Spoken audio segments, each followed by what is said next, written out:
ওই দেখা যায় কবরস্থান, ওই আমাদের ঘর, ওইখানেতে থাকতে হবে সারা জীবন ভর। আরো জোরে কর। ওই দেখা যায় কবরস্থান, ওই আমাদের ঘর, ওইখানেতে থাকতে হবে সারা জীবন ভর। অকবর তুই শ্বাস কি টাকা পয়সা নেসনি, সুদ ঘুষ খাসনি? বলে না, টাকা পয়সা নেই না, সুদ ঘুষ খাই না, মুমিন বান্দা পাই না। একজন যদি ভাই এমনি জান্নাতের বাগান হয়ে যায়।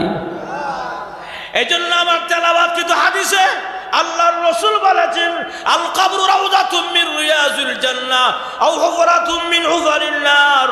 কবরটা কারোর জন্য জাহান্নামের গাড়া হবে, আবার কারোর জন্য জান্নাতের বাগান হবে। ঈমান আমল যদি খারাপ হয়ে যায়, কবরটা সরাসরি জাহান্নামের গাড়া হয়ে যাবে, কোনো সন্দেহ নাই, আযাব আরম্ভ হয়ে যাবে। আর ঈমান আমল যদি ভালো হয়, কবর রাখার সঙ্গে সঙ্গে একজন ঘোষণা দিবে, ওয়া আফরিসুহু মিনাল জান্নাহ ওয়া আলবিসুহু মিনাল জান্নাহ। রে ফেরেশতারা, আমার বান্দা দুনিয়াতে অনেক কষ্ট করে আসছে রে, আমার বান্দাকে জান্নাতি বিছানা বিছায়া দে, আমার বান্দারে জান্নাতি পোশাকটা পরাইয়া দে, এবং কবর থেকে একটা দরজা খুলে দে জান্নাত বরাবর, যেই কবর থেকে বান্দা আমার জান্নাতের নাজ নিয়ামত ভোগ করতে পারে। ঈমান আমল যদি ভালো হয়, জোর ঠিক কি না? ঈমান আমল ভালো করতে হবে। এই জন্য আসুন ভাইরা আমার তেলাওয়াত কিন্তু আয়াতে আল্লাহ বলেন, ওয়াবুদু রাব্বাকা হাত্তা ইয়াতিয়াকাল ইয়াকিন। ও পৃথিবীর মানুষেরা, আমার ইবাদত করো মৃত্যু আসার আগ পর্যন্ত। সুবহানাল্লাহ বলেন, কার ইবাদত? আল্লাহর ইবাদত করতে হবে, মৃত্যু আসার আগ পর্যন্ত ইবাদত করতে হবে। মরণ আসলে কিন্তু আর পারা যাবে না। আরেক আয়াতে আল্লাহ বলেন, কুল্লু নাফসিন যায়িকাতুল মাউত। প্রতিটা প্রাণীকে মরতে হবে, কোনো সন্দেহ নাই। প্রতিটা মাখলুকের মরণ হবে, কোনো সন্দেহ নাই। প্রতিটা মাখলুকের মরণের স্বাদ আস্বাদন করতে হবে, ঠিক নেই? আমরা যখন এখানে এর কুল্লু নাফসিন, উলামা ইকরাম থাকলে ওয়াজ বুঝবে। কুল্লু এটা আম, সব আল্লাহ পাক আম করে দিয়েছেন। কুল্লু নাফসিন, প্রত্যেকটা প্রাণী, তার মানে এখানের মধ্যে হাঁস, মুরগি, গরু, ছাগল, কীট পতঙ্গ সবই আছে। কথা বলেন ভাইয়েরা, আল্লাহর রাসূল বলেন, প্রত্যেকটা মাখলুকের মরণে কষ্ট হবে, মানুষের হবে, মুমিনেরও হবে। তবে মুমিনের কষ্ট থাকবে না, মুমিনের কষ্ট আনন্দে রূপান্তরিত হবে। আনন্দের কেমনে হবে একটু পরে আসতেছি, আগে মরণের কষ্টটা বুঝালাই সামান্য সময়ে। আমি আপনাদেরকে কষ্ট দিতে চাই না। মরণের কষ্ট কি পরিমাণ হবে, আমাদের নবীর আগের নবী ঈসা আলাইহিস সালাম, নাম শুনছেন না আপনারা? ঈসা আলাইহিস সালাম উনি নবী হওয়ার পরে আল্লাহ পাক ওনাকে একটা দিলেন মুজেজা, বিশেষ মুজেজা, কুম বিইজনিল্লাহ। এই কথা বললে মুর্দা মানুষ কিন্তু হইতো গা। এই এলাকার লোকেরা দৌড়াইছে, এই শুনছ, ঈসা নাকি নবী হইছে, আল্লাহ নাকি ওনারা দিছে মুজেজা, উনি মানুষ চিন্তা করতে পারে। আদি কাই মস্কারি করে, বলছেন না, মস্কারি করেছে। ঈসা শুনছি তুমি নাকি মানুষ জিন্দা করো? নাউজুবিল্লাহ, আমি করি না, আমার আল্লাহ করে। ক্ষমতাটা কিন্তু আমার না, ক্ষমতাটা কার? আল্লাহ। যেরকম ঠিক কিনা? কিয়ামতের মাঠে যখন বান্দা কোনো আমল থাকবে না, ধরা পড়ে যাবে আল্লাহর কাছে। আল্লাহর পক্ষ থেকে পারমিশন হবে, ও আমার ফেরেশতারা, আমার বান্দাকে নিয়ে সোজা জাহান্নামে চলে যাও। এই অবস্থা আল্লাহর বান্দা পেছন দিক দিয়ে হারে গার ঘোরায়া, মাথা ঘোরায়া তাকায়। জিজ্ঞাসা করা হবে, কিরে পিছন দিক তাকাস কেন? জাহান্নামী। তখন জাহান্নামী জবাব দেয়, দুনিয়াতে উলামায়ে কেরামের জবান থেকে শুনছিলাম আল্লাহর নাম রহমানও আছে, রহিমও আছে। সুবহানাল্লাহ। যদি আল্লাহ ইচ্ছা করে রহমান এবং রহিম নামের দয়ার বহিঃপ্রকাশ করে, আল্লাহ ইচ্ছা করলে আমি গুনাহগারকে মাফ করতে পারে। সুবহানাল্লাহ। এই কথাটা বলার পরে আল্লাহর পক্ষ থেকে ঘোষণা হবে, ফেরেশতা দাঁড়াও, জাহান্নামে ভরে নিয়ে যাও, দাঁড়াও। আমার বান্দা এখন যে কথা বলছে রে, আমার রহমান আর রহিম না, এখন যদি হের আমি মাফ না করি, আমার রহমান আর রহিম নামের ইজ্জত থাকতো না। সুবহানাল্লাহ। তাকে পুরা মাথা থেকে নিয়ে পা পর্যন্ত পুরা বডি চেক করো, দেখো কোথাও কোনো নেক আমল আছে কিনা। ফেরেশতারা পুরা মাথা থেকে পা পর্যন্ত পুরা বডি চেক করে, পুরা বডি চেক করে দেখবে কোনো আমল নামা নাই। আল্লাহ আমল তো পাই নাই, পাও নাই। আচ্ছা আবারও চেক করো, আমার পারমিশন দিলাম, আবার চেক করো। ফেরেশতারা আবার দ্বিতীয়বার চেক করবে। চেক করার পরে দেখে বান্দার জিহ্বার নিচে একটু আমল দেখা যায়। প্রথমবার কিন্তু পায় নাই, দ্বিতীয়বার পাইল কেমনে? কার ইশারা? আল্লাহ পাকের ইশারা হইল আমি আমার বান্দারে মাফ করে দিব, কারণ বান্দা যে কথা কইছে রহমান রহিম। সুবহানাল্লাহ। আল্লাহ পাক উদ্দেশ্য হলো বান্দাকে মাফ করা, কারণ কোন বান্দাকে আল্লাহ জাহান্নাম দিলে আল্লাহর লাভ আছে? লাভ নেই। জান্নাত দিতে পারলে আল্লাহ নিজে খুশি। এই জন্য আল্লাহর ফেরেশতা বলে আল্লাহ নেক তো আগে পাই নাই, এখন তো পাইলাম নেক। পাইছ?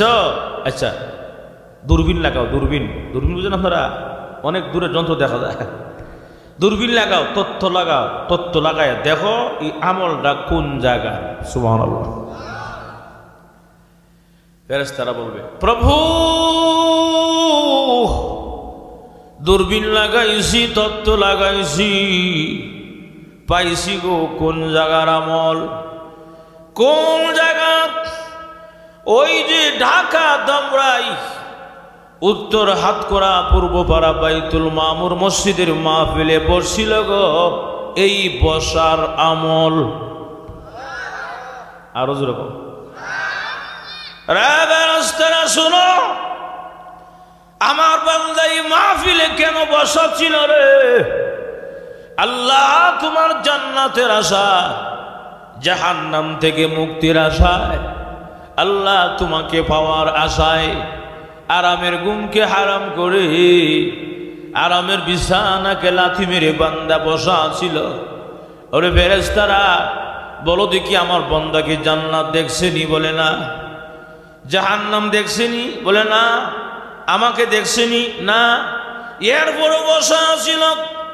এরে ফেরেশতারা এখন তোমরা বলো আমি আমার গুনাহগার বান্দারে মাফ করতে পারি কিনা? তখন আল্লাহর ফেরেশতারা জবাব দিবে প্রভু গো আর শরম দিয়েন না, লজ্জা দিয়েন না, তাড়াতাড়ি বান্দার জিন্দেগির গুনাহ মাফ করে এই পৃথিবীর 10টা পৃথিবীর সমান একটা জান্নাতের মালিক বানায়া দাও। শরম দিয়েন না, লজ্জা দিয়েন না।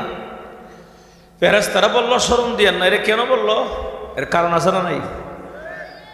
কারণটা খুব খেয়াল করেন, বিষয় লম্বা করতাম না, আপনার কষ্ট দিচ্ছেন না। কারণটা হইল ওই যে আল্লাহ বলছেন ও আমার ফেরেশতারা আমি আল্লাহ বনি আদম বানাইতে চাই, তোমরা কি বলো?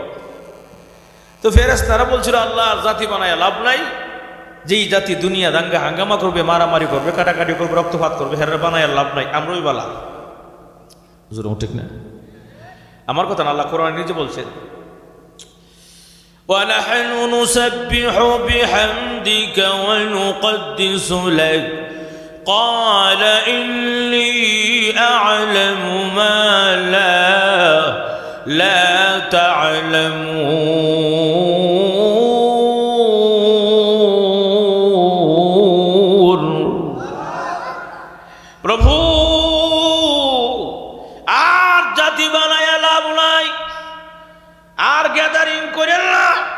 যেই জাতি রক্তপাত করবে, মারামারি করবে, কাটাকাটি করবে, আল্লাহ ওই জাতি বানায় লাভ নাই, আমরা ওই প্রশংসা করব। ওয়া নাহনু নুসাব্বিহু, আমরা আপনার তাসবিহ আদায় করব। ওয়া নুসাব্বিহু বিহামদিকা, আমরা আপনার প্রশংসা আদায় করব, আমরা আপনার সেজদা করব। জাতি বানায়েন না। কিন্তু আল্লাহ কি জবাব দিলেন? ইন্নী আ'লামু মা লা তা'লামুন।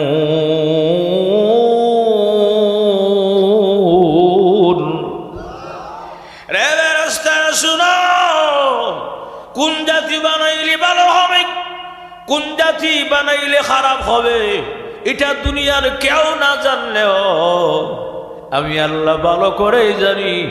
এই জন্য মহান আল্লাহ ফেরেশতাদের কথা প্রত্যাখ্যান করে আল্লাহ ফিরাইয়া দিলেন, আর বললেন তোমাদের কথা কাজ হবে না। আল্লাহ বনি আদম তৈরি করে ফেললেন।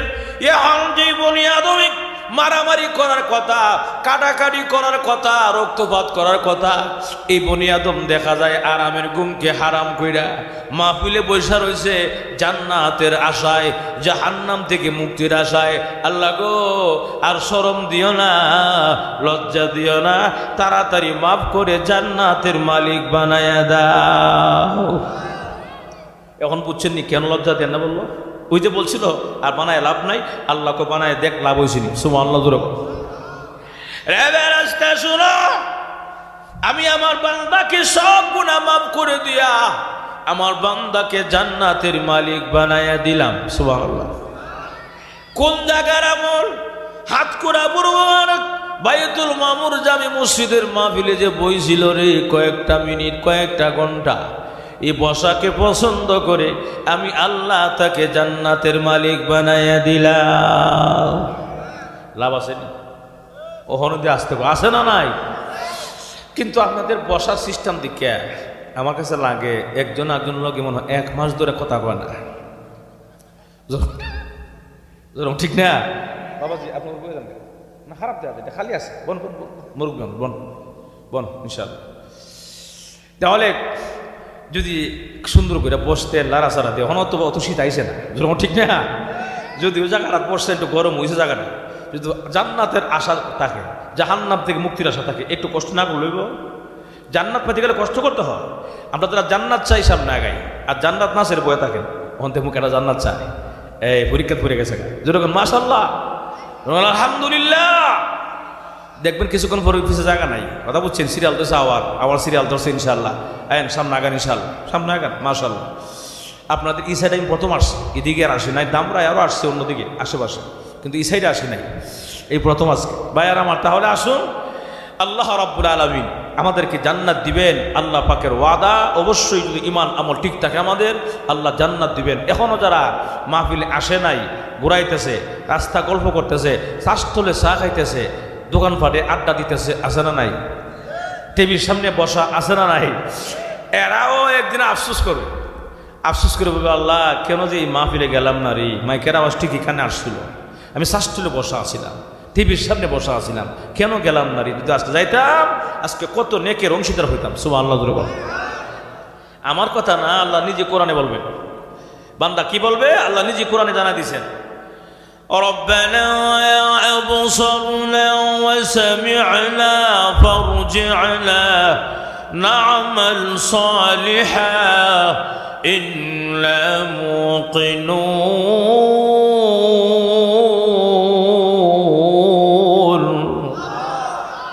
প্রভু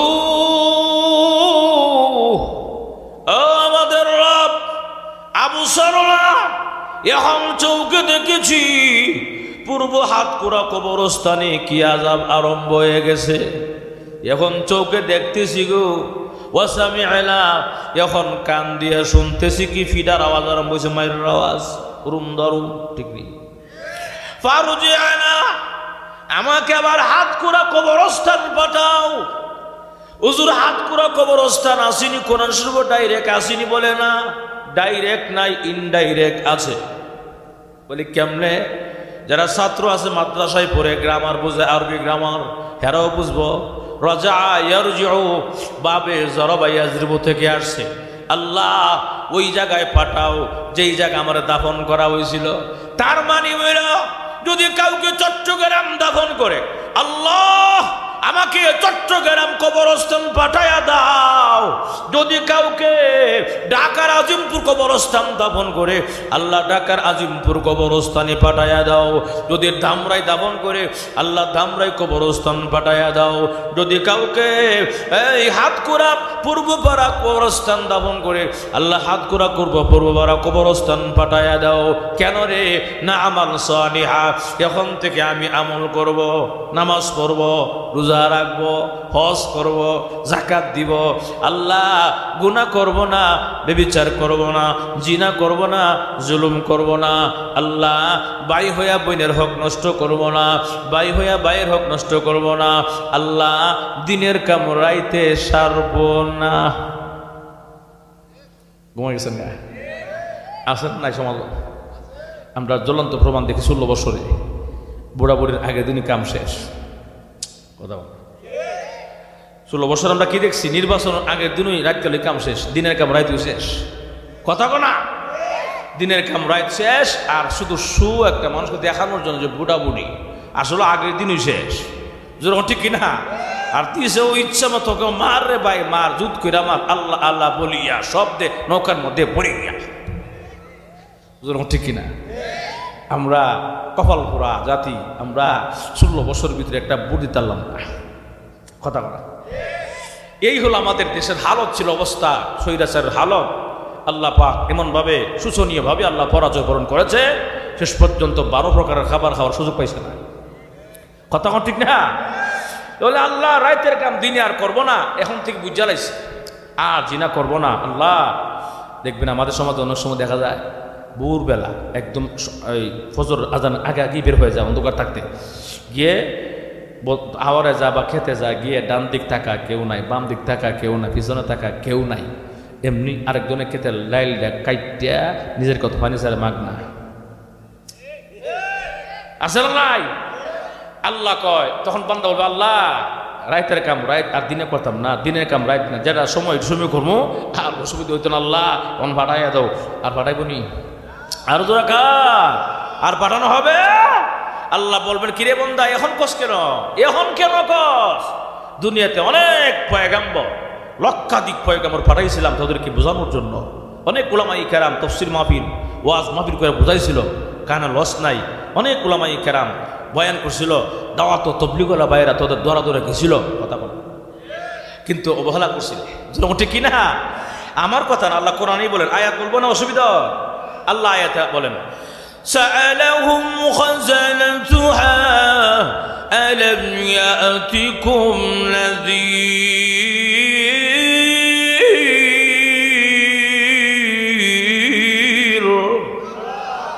রে বান্দা এখানে কেন আইলে? প্রশ্ন করা হবে। সাআলাহুম, তাদেরকে প্রশ্ন করা হবে, এখানে কেন আসলে?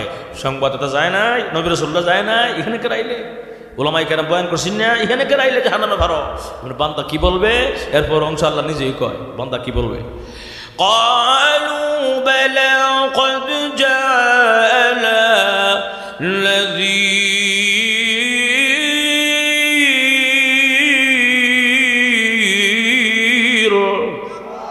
আর জোরে কর, প্রভু সংবাদদাতা গিয়েছিল, আল্লাহ নবী রাসূলুল্লাহ দাওয়াতের কাজ নিয়ে আসছিল, উলামায়ে কেরাম ঢাকা থেকে এসে বয়ান করেছিল, ব্রাহ্মণবাড়িয়া থেকে আসে বয়ান করেছিল, আল্লাহ শাস্ত্রে বসা ছিলাম, টিভির সামনে বসা ছিলাম, অনর্থক ঘোরাফেরা করছিলাম। আল্লাহ তখন বুঝি নাই এত ফায়দা বসলে, ঠিক নেই? দাওয়াত ও তাবলীগওয়ালা ভাইয়েরা আমাদের দোয়ারে দোয়ারে গেছিল, দোকানে দোকানে গেছিল, গাঠটি লইয়া বদনা লইয়া, আমরা গাঠটি সুরা বদনা সুরা কয়া তারাই দিছিলাম। আল্লাহ এখন বুঝছি গো, আর এমন ভুল হবে না, আবার দুনিয়াতে পাঠাইয়া দাও। পাঠাইব না আর পাঠাবে, এই জন্য যেহেতু পাঠাবে না আর পাঠাবে না, এটাই শেষ সুযোগ, আমাদের শেষ চান্স, যে সুযোগটা থাকতে আমার প্রাণ পাখিটা, আপনার আমার প্রাণ পাখি ভিতরে থাকা অবস্থায় আফসোস করার দরকার। আগামীকাল না, এখন করার দরকার। এখন কেন বলে, আমি যে বসাতে গোটার ক্ষমতা আসেনি, নাই, 1 সেকেন্ডের ভরসা। যদিও আপনাদের দামরাই এলাকা নাকি মানিকগঞ্জের শিল্পী আছেন না, বিদ্যুৎ লিয়া ঘরে ঘরে বিদ্যুৎ দিব ফিরিওয়ালা, কোন কোন কোন দামরাই বসে না, মানিকগঞ্জ। আপনারা মানিকগঞ্জের শিল্পী, 1 সেকেন্ডে নাই ভরসা,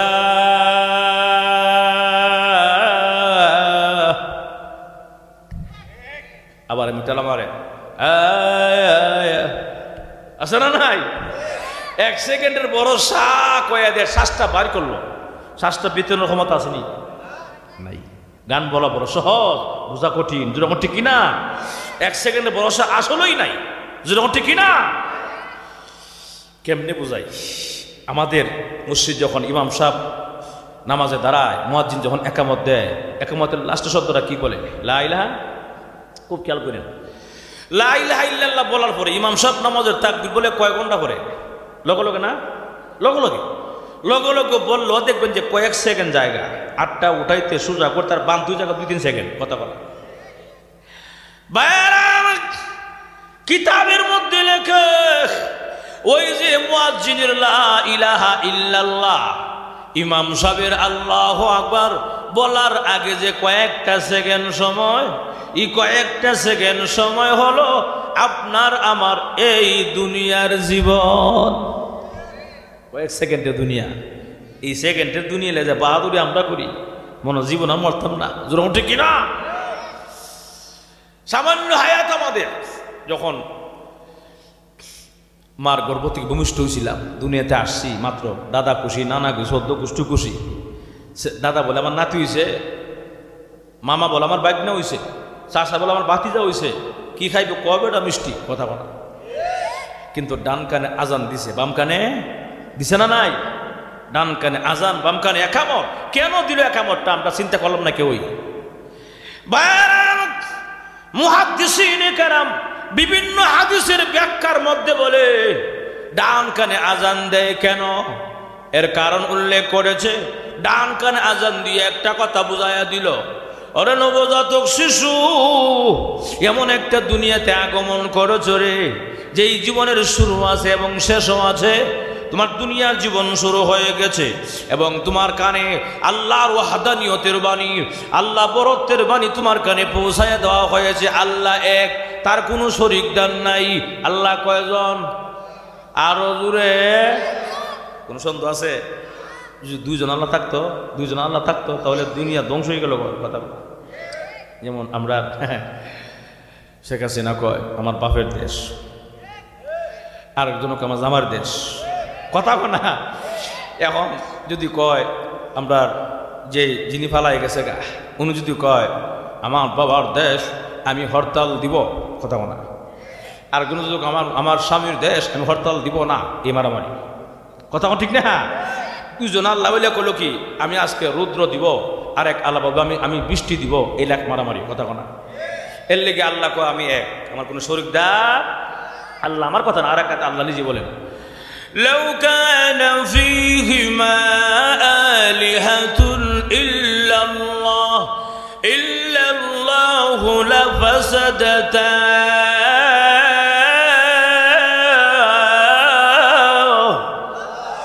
আল্লাহ বলেন লাউ কানা ফীহিমা আলিহা, যদি 2 জন আল্লাহ থাকতো দুনিয়া ধ্বংস হয়ে গেল। জোর ঠিক কিনা? আল্লাহ কয়জন? একজন। রে বাংলা শুনো, বাম কানে একামত দিল কেন? এটা বুঝাইয়া দেওয়ার জন্য, নবজাতক শিশুরে তোর জীবন শুরু হয়ে গেছে, আজকে থেকে তোর জীবনের প্রথম দিন শুরু হয়ে গেল। এটা বেশি দিন থাকবার জায়গা নয়। তবে শুন রে, ডান কানে আজান দেওয়া হয়ে গেছে, বাম কানে একামত দেওয়া হয়ে গেছে। এখন কোন দিন জানি তোর জানাজার নামাজ আরম্ভ হয়ে যায়।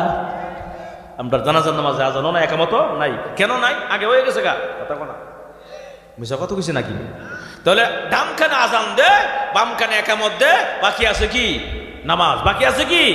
এলে আমার শুধু বাকি আছে আল্লাহু আকবার কইয়া নামাজটা শুরু করবো। যেরকম ঠিক কিনা ভাইয়েরা? আমার এই নামাজটা শুরু করার আগে আমাকে আপনাকে চিন্তা করতে হবে। এই জন্য আরেক হাদিসে আল্লাহর রাসূল বলেন, আল কাইয়িসু মান দানা নাফসাহু ওয়া আমিলা লিমা বাদাল মাউত, যে ওই ব্যক্তি সবচেয়ে প্রকৃত জ্ঞানী বুদ্ধিমান, যে পরকালের কথা চিন্তা করে নেক আমল জমায়। সুবহানাল্লাহ। বুদ্ধিমান সবচাইতে, যদিও ভ্যান চালায়, যদিও রিক্সা চালায়, যদিও রাস্তার শ্রমিক, যদিও সুইপার, কিন্তু 5 ওয়াক্ত নামাজি, এ বুদ্ধিমান কথা বলা। আর 5 তলা বাড়ি আছে, 2টা 3টা বাড়ি আছে, সম্পদের অভাব নাই, কিন্তু নামাজ রোজা নাই, এর মতো নির্বোধ কেউ নাই। হুজুর এত জ্ঞানী লোক নির্বোধ করলেন? বলে কেন নির্বোধ করলাম? বলে 5 তলা 7 তলা বাড়ি, যতক্ষণ রুহুটা আছে ততক্ষণ। রুহুটা নাই, তুমি মালিকও না। তোমার এই 5 তলা বাড়ি 5 ছেলে তোমার বাগাবাগি করে নিয়ে যাবো, দুনিয়া থাকতে ওই কথা বলা। হ্যাঁ, তাহলে কিচ্ছু নাই তোমার, শুধু খালি হাতে। এই জন্য বুদ্ধিমান ওই ব্যক্তি কোন রকম যদি 5 ওয়াক্ত নামাজটা পড়তে পারে, ঈমান নাম নিতে পারে, তাহলে এর সবচেয়ে আখিরাতের বুদ্ধিমান। জোরে ঠিক কিনা ভাইয়েরা? আমার এখন আসুন, আমাদের হায়াত বড় সীমিত, অল্প হায়াত আমাদের। বলেন হায়াত খুব বেশি না কম? সামান্য হায়াত। আমি একটা কথা বলি, উদাহরণ দিয়ে বোঝাইয়া দেই। কিতাবের মধ্যে লেখছে মুসা পয়গম্বর আলাইহিস সালাম উনি রাস্তা দিয়ে হাঁটতেছে, এমনি দেখে একটা বৃদ্ধা মহিলা ওজুরে খাতেছে নদীর পাড়ে বইয়া। মুসা জিজ্ঞেস করলেন, মাগো তুমি কেন কান্দ? উনি বলে, আপনারে বললে কি হবে, আপনি কে? মহিলা তখন বুঝতে পারে না ওই যে মুসা কালিমুল্লাহ। এমনি বলো না গো মা তুমি কেন কান্দ? বলে আমি কান্দি, আপনি পরিচয় কর। বলে আমার নাম মুসা কালিমুল্লাহ। সুবহানাল্লাহ জোরে কর। মহিলা কান্না দূরের কথা, বিড়ি কান্না বন্ধ হয়ে সালাম শুরু করছে, আসসালামু আলাইকুম ইয়া মুসা কালিমুল্লাহ, বেয়াদব হয়ে গেছে, মাফ করে দেন। কিন্তু আমি কেন কান্দি আপনি জানতে চান? এই নদীর এই জায়গার মধ্যে আমার একটা বাচ্চা, ছেলে বাচ্চা পড়ে মারা গেছিল নদী পানি পড়া, এর লেগে আমি বাচ্চারা ব্যথা বিরহে আমি মা কান্দি আর মনকে সান্ত্বনা দিই। বলেন সন্তানের জন্য বাপ মার মায়া কম না বেশি? অনেক বেশি, যেরকম ঠিক কিনা? কিন্তু এই সন্তান বিয়ে করার পর আর মা চিনে না। বিয়েটা করলে পরই যখন নববধূ চলে আসে করে, তখন আর মা নাই, তখন শ্বশুর শাশুড়ি আমল। মিশা কথা কইছি? মনে কষ্ট নিয়েন না, সত্য কথা কিনা বলেন? যাক, আমার সাবজেক্ট তো আজকে মাথা পিতানো, আমার সাবজেক্ট মৃত্যু আজকে, যেহেতু কবরস্থানের মাহফিল, যেরকম ঠিক না? এখন আসুন এই অবস্থায় ভাইয়ার আমার, মুসা আলাইহিস সালাম বলে, মাগো তোমার সন্তানের বয়সটা কত আছিল? বাচ্চার বয়সটা মানা গেছেন যে আমার বাচ্চার বয়স ছিল মাত্র 250 বছর। 250 বছর বেটা, আর ওখানে বাচ্চা হই কর মা। এর লেগে মুসা আলাইহিস সালাম মুসকে হাসি মারছে, হাসি মারা, মাগো তোমার সন্তানের বয়স 250, তুমি এখন বাচ্চা হই কো? বলে হ। তুমি কি জানো না গো মা, এমন একটা যুগ সামনে আসতেছে যে যুগের উম্মতের বয়স মাত্র 50, 60, 70। কথা বলে মহিলা মস্কারি করে, না না না না না, আমি আল্লাহর পয়গম্বর মুসা কালিমুল্লাহ, এই জবান দিয়ে আমি আল্লাহর সাথে তোর পাহাড়ে গিয়ে কথা বলি সরাসরি। এই জবান দিয়ে ফাতরামি করার জবান নয়, ফালতু জবান নয়, সত্য বলেছি, বিশ্বাস করো আর না করো। মহিলাকে অবাক হইয়া কো, ইন্না লিল্লাহ, যদি সামান্য এই 60 বছর 70 বছর হায়াতের জন্য এরা কি করবো? এসে এরা বাড়ি করে বানাইবো? বাড়ি করে বানাইতে না, মানে এই 60-70 বছরের জন্য 5টা-7টা বাড়ি থাকবো, আছে না নাই? এরপরে মুসা আলাইহিস সালাম এখানেই শেষ না, এরা বিয়া শাদী করবো, বাচ্চা কাচ্চা হইব। মাজুর মধ্যে কিনা মহিলা আলে আ করে চাই রয়েছে, কয় কিরে সামান্য কয়েক সেকেন্ডের দুনিয়ার লাগে হের বাড়ি করে বানাইবো, বিয়াও করব। আমি প্রায় 14 বছর আগে, এক যুগ আগে একটা পত্রিকা বসছিলাম, পত্রিকা দেখি হেডলাইন লেখা, হেডলাইন এক লোকের বয়স হলো 42 বছর। কত? বেচারা বিয়া করছে 43টা। ঘুমাই গেছেন না করা? 42 বছর বয়সে 43টা বিয়া করছে। আমি তখন চিন্তা করলাম, আমি কি স্বপ্ন দেখতেছি নাকি না আসলেই দেখতেছি না বাস্তবে দেখতেছি যে লেখা। এখন চিন্তা করলাম আর মুসকি মুসকি হাসলাম, আর চিন্তা করলাম এই লোকটা যদি ওই 250 বছর 300 বছর হায়াত পাইতো ওই উম্মতের মতো, তাহলে আপনারা হাত করে অসুস্থ করে বানাইল। মজুর ঠিক কিনা? তাহলে বুঝেন এমন খারাপ চরিত্রের লোক আমার সমাজে আছে না নাই? মহিলা অবাক হচ্ছে, এরা বিয়াও করবো, বাড়ি ঘরও বানাইবো। আমার বুঝে আসে না মুসা পয়গম্বর কেমনে সম্ভব কয়েক সেকেন্ডে দুনিয়ার লাগে।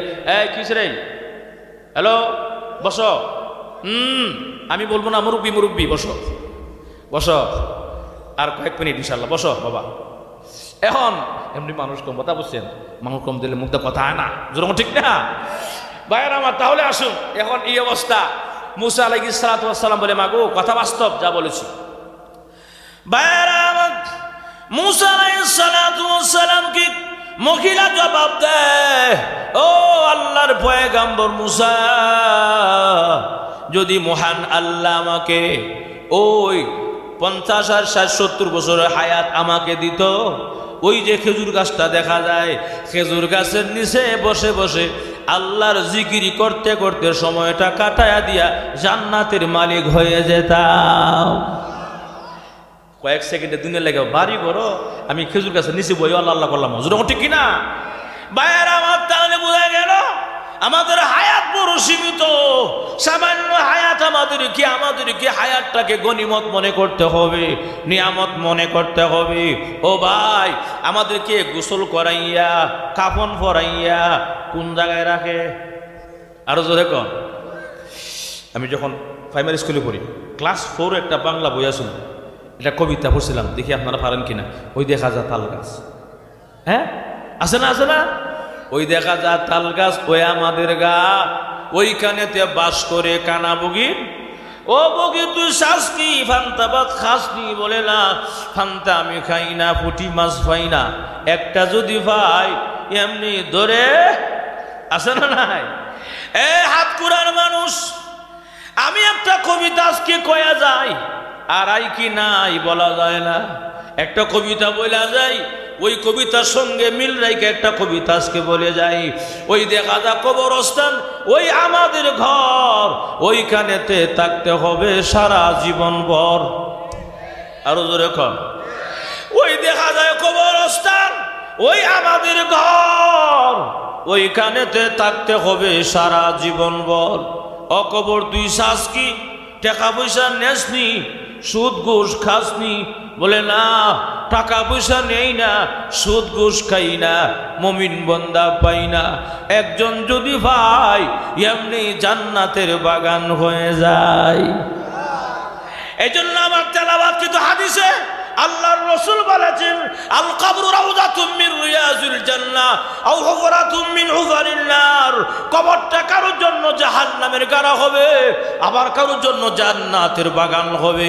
ঈমান আমল যদি খারাপ হয়ে যায়, কবরটা সরাসরি জাহান্নামের গাড়া হয়ে যাবে, কোনো সন্দেহ নাই, আযাব আরম্ভ হয়ে যাবে। আর ঈমান আমল যদি ভালো হয়, কবর রাখার সঙ্গে সঙ্গে একজন ঘোষণা দিবে, ওয়া আফরিসুহু মিনাল জান্নাহ ওয়া আলবিসুহু মিনাল জান্নাহ। রে ফেরেশতারা, আমার বান্দা দুনিয়াতে অনেক কষ্ট করে আসছে রে, আমার বান্দাকে জান্নাতি বিছানা বিছায়া দে, আমার বান্দারে জান্নাতি পোশাকটা পরাইয়া দে, এবং কবর থেকে একটা দরজা খুলে দে জান্নাত বরাবর, যেই কবর থেকে বান্দা আমার জান্নাতের নাজ নিয়ামত ভোগ করতে পারে। ঈমান আমল যদি ভালো হয়, জোর ঠিক কি না? ঈমান আমল ভালো করতে হবে।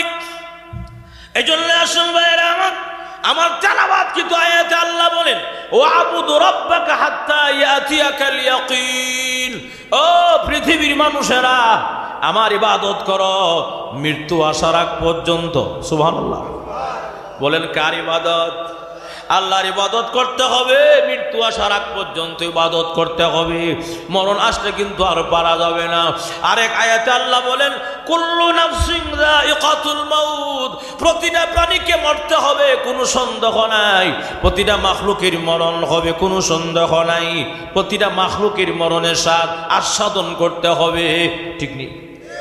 আমরা যখন এখানে এর কুল্লু নাফসিন, উলামা ইকরাম থাকলে ওয়াজ বুঝবেন, কুল্লু এটা আম, সব আল্লাহ পাক আম করে দিয়েছেন। কুল্লু নাফসিন, প্রত্যেকটা প্রাণী, তার মানে এখানের মধ্যে হাঁস, মুরগি, গরু, ছাগল, কীট পতঙ্গ সবই আছে। কথা বলা, আমরা যখন গরু জবাই করি, গরু এটা লগে লগে গরুটা বের হয় না, 5-7 মিনিট জায়গা সাইড ছুট দেয়, কথা বলা। এতে করে কি বোঝাও? মানুষ আমার মৃত্যুর কষ্ট হইতেছে, যেরকম ঠিক না? আমরা যখন হাঁস জব করি, হাঁসটা জব করে সাইডে দিতে পারলে আধা মাইল দূর গিয়ে খার হয়, কথা কন। এতে করে বোঝায়, ও মানুষ আমার মৃত্যুর কষ্ট হইতেছে, যেরকম ঠিক না? ভাইয়েরা আমার, আল্লাহর রাসূল বলেন, প্রত্যেকটা মাখলুকের মরণে কষ্ট হবে, মানুষের হবে, মুমিনেরও হবে। তবে মুমিনের কষ্ট থাকবে না, মুমিনের কষ্ট আনন্দে রূপান্তরিত হবে। আনন্দের কেমনে হবে একটু পরে আসতেছি, আগে মরণের কষ্টটা বুঝালাই সামান্য সময়ে। আমি আপনাদেরকে কষ্ট দিতে চাই না। কষ্ট হইতেছে? আপনারা কষ্ট হইতেছে? আলহামদুলিল্লাহ, আপনারা যদি লোক কম হয় কিন্তু আপনার আগ্রহ ভালো আছে, যেরকম ঠিক কিনা? মাশাআল্লাহ, এটাই তো দরকার। এত বেশি লোকটা কি করবো? যদি আগ্রহ থাকে যথেষ্ট, যেরকম ঠিক না? লম্বা করতাম না, কয়েক মিনিট ইনশাআল্লাহ। ও কিতাব কি কয় শুনেন, সারা রাত করতাম, মানে আমার মানলে তো আর কি।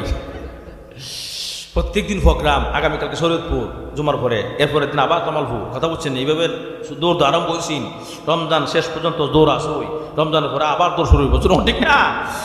এখন আসুন ভাইয়েরা আমার, যে কথা বলতেছিলাম, মরণের কষ্ট কি পরিমাণ হবে। আমাদের নবীর আগের নবী ঈসা আলাইহিস সালাম, নাম শুনছেন না আপনারা? ঈসা আলাইহিস সালাম, উনি নবী হওয়ার পরে আল্লাহ পাক ওনাকে একটা দিলেন মুজেজা, বিশেষ মুজেজা, কুম বিইজনিল্লাহ। এই কথা বললে মোরজা মানুষ কিন্তু হইতো গা। এই এলাকার লোকেরা দৌড়াইছে, এই শুনছ, ঈসা নাকি নবী হইছে, আল্লাহ নাকি ওনারা দিছে মুজেজা, উনি মানুষ চিন্তা করতে পারে। আদি খাই মস্কারি করে, বলছেন না? মস্কারি করেছে। ঈসা শুনছি তুমি নাকি মানুষ জিন্দা করো, নাউজুবিল্লাহ, আমি করি না, আমার আল্লাহ করে। ক্ষমতাটা কিন্তু আমার না, ক্ষমতাটা কার? আল্লাহ। অসুবিধা নাই, যদি পারো তাহলে আমার একজন আত্মীয় আছে, বহু আগে মারা গেছে, ওনারা চিন্তা করতে পারলে আমরা সবাই তোমার সঙ্গে ইমান নিয়ে আসবো, আর কোনো সন্দেহ নাই। এই মুনাফিকদের উদ্দেশ্য হইল, কত আগে মারা গেছে আমার আত্মীয়, মনে আটটির বংশও নাই, শেষ। এখন চিন্তা করতে পারতো না, আর ইমান আনন্দ লাগতো না। মুসা আলাইহিস সালাম আসেন, কবর আসেন, কোন জায়গায়? ওই হাত করা কবরস্থান, আসেন, গিয়ে দাঁড়াইছে কবরের সামনে। কুম বিইজনিল্লাহ, এই কথা বলার সঙ্গে সঙ্গে দেখা যায় উষা লম্বা একটা লোক উঠে দাঁড়াইছে। সুবহানাল্লাহ। এত লম্বা, এমনি চাইলেও না, এমনি চাওয়ান লাগে, তো লম্বা বেশি না। এমনি ঈসা আলাইহিস সালাম দেখুন তো তোমাদের আত্মীয় কিনা, চিনো কিনা? ও মা, অত লম্বা লোক, এটা চিনিই না, ডুবের কাটা মাজুর ঠিক কিনা? তো বোঝা গেল উনি চিনে না। এমনি তুমি সরো, তুমি সরো, আমি কথা বলি। ঈসা আলাইহিস সালাম কথা বলতেছে, মান আনতা, কে তুমি? মাসমুকা, তোমার নাম কি? এমনি কয়, আনা সাম। আমি বললাম সাম আলাইহিস সালাম, আমিও নবী, আমার বাবা আসিন নবী। সুবহানাল্লাহ। এখন ঈসা আলাইহিস সালাম কথা ভালো হয়েছে, তুমিও নবী আমিও নবী, আমরা ভাই ভাই। আমি দুইটা প্রশ্ন করবো তোমাকে, দুইটা প্রশ্ন। কয়টা? এক নম্বর প্রশ্ন হইল, তুমি এই দুনিয়া থাকতে চাওনি? তুমি থাকতে চাও তাহলে বলো, আমি আল্লাহর কাছে দোয়া করব, আল্লাহ তোমাকে দুনিয়াতে রেখে দিবে, কারণ আমি নবী, নবীদের দোয়া আল্লাহ খালি ফিরাই দেয় না, ঠিক নেই? বলো থাকতে চাও কিনা? এমনি ঈসা আলাইহিস সালাম জবাব দেয়, ও ঈসা আলাইহিস সালাম, এই দুনিয়া কার থাকতে মন না চায়? সবারই থাকতে মন চায়, আমারও থাকতে মন চায়, কিন্তু আমার জানার বিষয় হইল, এই দুনিয়া থাকলে আবার মরণ লাগবো নি? বুঝেন নাই? এই দুনিয়া থাকলে আবার মরতে হবে কিনা, আজরাইলের সঙ্গে সাক্ষাৎ হবে কিনা, আগে আমার বলেন। সুবহানাল্লাহ, জোরে বল। ঈসা আলাইহিস সালাম হাসে, মুস্কি হাসি মারে কয়, মিয়া, মানুষ তো আগে বাঁচার চিন্তা করে, তুমি কি আগে মরার চিন্তা করে কেন? বুঝেন না কথা? সালাম জবাব দে, ও আল্লাহর পয়গম্বর ঈসা, আমি মরার চিন্তা কেন করি আপনি কি বুঝেন না? আমার একবার মরণ হয়েছে, আমি জানি আজরাইলের কেমন ভয়ঙ্কর চেহারা, এক একটা চক্ষু বিশাল পুকুরের মতো, এক একটা দাঁত উহুদ পাহাড়ের টিলার মতো হবে, এমন ভয়ঙ্কর চেহারা আমি একবার দেখেছিলাম যখন আমার মরণ হয়েছিল। আর আজরাইলের কেমন ভয়ঙ্কর চেহারা, কেমন ভয়ঙ্কর আচরণ, প্রতিটা রগ টাস টাস করে শিরা শিরা লইয়া যায়, কোনো মায়া দয়া লাগে না। ও ঈসা পয়গম্বর, যদি আমার দুনিয়া থাকলে আবারও মরতে হয়, দ্বিতীয়বার আবারও মরতে হয়, আমি দুনিয়া থাকতে চাই না, আমাকে আমার কবরে আবারও পাঠায়া দেন। সুবহানাল্লাহ। এর দ্বারা কি বুঝাইল? মৃত্যুর কষ্ট সহজ, অনেক কঠিন হবে। আমি শুধু আংশিক ঠাস দিয়ে যাই, কারণ এটা কইতে গেলে বহু সময় লাগবে, আমি ঠাস দিয়ে যাই, লম্বা রায় তুমি কুলাইতো না। এখন গেল এক নম্বর। দুই নম্বর হইল, ও ঈসা আলাইহিস সালাম, তোমার চুলদারি সাদা কেন? চুলদারি, তুমি তো ইব্রাহিম আলাইহিস সালামের যুগের আগের নবী। ইব্রাহিম আমাদের জাতির পিতা, কার পিতা? কথা কোনা নেই, আর কেউ না কেউ। আর দেখেন, ভুলো কেন না, সাবধান, কথা কন। এই কথাটা লেগে আমার না মামলা হয়েছে আমার নয়। আমি কেন জাতির পিতা বললাম? আমাদের ইব্রাহিম নবীকে জাতির পিতা বলে, আমার জাতির বাঙালি। নাউজুবিল্লাহ যারা কইছেন না, হেরা এই দল নাউজুবিল্লাহ। এই জাতির পিতারে সম্মান দিবার লাগিয়া কত না মূর্তি বানাইছে, কথা কম। কত এই টাকা পয়সার অনেক সম্পদ নষ্ট করে, মানুষের হক নষ্ট করে জাতির পিতার মূর্তি বানাইছে, ভাস্কর্য বানাইছে, বানাই সেটা বাপরে কত সম্মান দিছে গো, ঠিক না? বাপের সম্মান টিকায় রাখতে গিয়া কত কিছু করছে। আমরা কত ওলামায়ে কেরাম বলছিলাম এগুলা নাজায়েজ, হারাম হারাম, বরং সেই কথা বলার কারণে আমাদের ওলামায়ে কেরামকে, নির্দোষ ওলামায়ে কেরামকে দোষী সাব্যস্ত করে, ওই সাক্ষী টাকা দিয়া ভাড়া করে দোষী সাব্যস্ত করে ওলামায়ে কেরামকে জেলে ঢুকায়া তারপরে রিমান্ডে নিয়ে কত না কষ্ট দিয়েছে। আজকে এই কথার জন্য যেরকম ঠিক না, হ্যাঁ যেরকম ঠিক না। তবে আমরা কথা থাকবে, যারা উলামায়ে কেরামকে কষ্ট দিয়েছো, এই ভালো করে শুনেন, যে সমস্ত উলামায়ে কেরামের হাতের মধ্যে হ্যান্ডকাফ লাগাইছে, পায়ের মধ্যে ডান্ডাবিড়ি লাগাইছে, এই সমস্ত উলামায়ে কেরামের পায়ের মধ্যে হাজারো লক্ষ ছাত্র আছে, পায়ের মধ্যে চুম্বন করার জন্য পাগল থাকে, যেরকম ঠিক না। আজকে সেই সমস্ত উলামায়ে কেরামের পায়ের মধ্যে হ্যান্ডকাফ লাগাইছে, আর পায়ের মধ্যে ডান্ডাবিড়ি লাগাইয়া, হাতের মধ্যে হ্যান্ডকাফ লাগাইয়া টেনে টেনে হেসে নিয়ে গেছে কৌডিয়ার আদালতে, জেলখানায়। তখন আমাদের কলিজা ফাটছিল আর বদ্দু আসছিল, আল্লাহ কবে এই জালেমের বিচার করবা? আল্লাহ ঠিকই আমাদেরকে চোখে দেখাইয়াছেন। এখন যারা সমস্ত উলামায়ে কেরামকে, নির্দোষ উলামায়ে কেরামকে কষ্ট দিয়েছো, আদালতে নিয়ে, রিমান্ডে নিয়ে, আজকে আমরাও বাংলার জনগণ তোমাদের ফাঁসি না হওয়া পর্যন্ত আমাদের কলিজা শীতল হবে না। যেরকম ঠিক কিনা? যাক, আমরা কষ্ট হয়ে যাবো, মনের কষ্ট, অনেক ব্যথা আছে, এগুলো আগে বলতে পারতাম, এখন বলতে পারি। যেরকম ঠিক কিনা? না অসুবিধা আছে আবার ভাইয়েরা? তাহলে নির্দোষ উলামায়ে কেরামরে কষ্ট দিছে, কত মানুষকে নির্যাতন করেছে, আয়নাগরের মতো গর্ব বানাইছে, যারা ফেরাউন বানাইছে না, কথা বলা এর লেগিয়া ফেরাউন কেউ হার মানাইছে।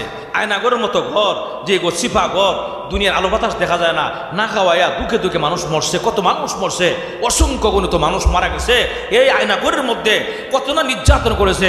আরে অত ফেরাউন থেকেও জালিম হয়ে গেছে, ফেরাউন কেউ হার মানাইছে। এই জালেম স্বৈরাচার বাংলার জমিনারটাই হবে না। যেরকম ঠিক কিনা? আমরা কি চাই বাংলাদেশ আবার আসুক? আমরা কি চাই? কারা কারা চাই না হাত তুলেন, কারা কারা চাই না হাত তুলেন। নারা তাকবীর, এই আওয়াজ হবে না, জোরে করেন নারা তাকবীর। কোরআন সুন্নাহর আলো, কোরআন হাদিস যেখানে, আলেম উলামা যেখানে, বন্ড বাবা যেখানে, পালাইছে রে পালাইছে,